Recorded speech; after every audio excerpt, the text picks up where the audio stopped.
मानसपुर में असुरों का नाश। निरंतर पदयात्रा करते हुए नीलकंठ मानसपुर आ पहुँचे। नगर के बाहर एक उद्यान में उन्होंने निवास किया।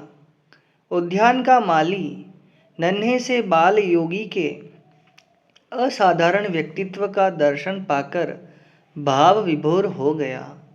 वह प्रतिदिन सुबह शाम फूलों की माला गूंथकर नीलकंठ को अर्पण करता और ताज़ा फल एवं कंद मूल भी सेवा में अर्पण करता था। नगर के राजा सत्रधर्मा को माली ने नीलकंठ की महिमा सुनाई। परिणाम स्वरूप राजा नीलकंठ का दर्शन करने आया। उसे दर्शन मात्र से अद्भुत शांति हुई। वह अपनी रानी के साथ प्रतिदिन नीलकंठ के उपदेश सुनने आने लगा। एक दिन नीलकंठ ने विष्णु और शालिग्राम की पूजा का महात्म्य कहा। इससे राजा सत्रधर्मा को शालिग्राम प्राप्त करने की इच्छा हुई। उद्यान में अन्य आडंबरी साधु भी रहते थे। उनके महंत के पास अनेक शालिग्राम थे। राजा ने एक दिन एक शालिग्राम की मांग की। महंत ने क्रोधित होकर कहा, यह कोई मांगने की चीज है? इसकी तो विधिवत पूजा करनी पड़ती है। तुम्हें इतना भी ज्ञान नहीं? परंतु राजा ने उसकी बेढंगी पूजा विधि देखी थी। राजा ने नीलकंठ से सारी बात कही। दूसरे दिन नीलकंठ के कहने पर जयराम दास ने महंत के पास आकर शालिग्राम मांगा। यह सुनते ही महंत क्रोधित हो गया और हाथ में त्रिशूल लेकर जयराम को मारने के लिए दौड़ा। जयराम किसी तरह बचकर नीलकंठ के पास आ गया। उसी रात्रि को नीलकंठ के संकल्प से मंदिर के सभी शालिग्राम उड़कर गंडकी नदी में जा गिरे। दूसरे दिन खोजने पर भी शालिग्राम नहीं मिले तो महंत ने सोचा कि राजा ने चोरी करवा दी होगी या नीलकंठ का सेवक जयराम ही शालिग्राम ले गया होगा।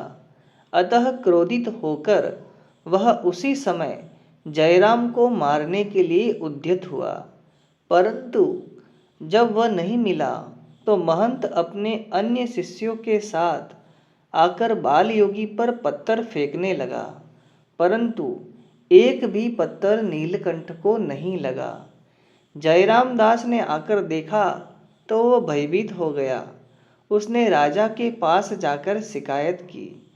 घटना की गंभीरता को समझते हुए राजा और नगरजन बड़ी संख्या में उद्यान की ओर आने लगे।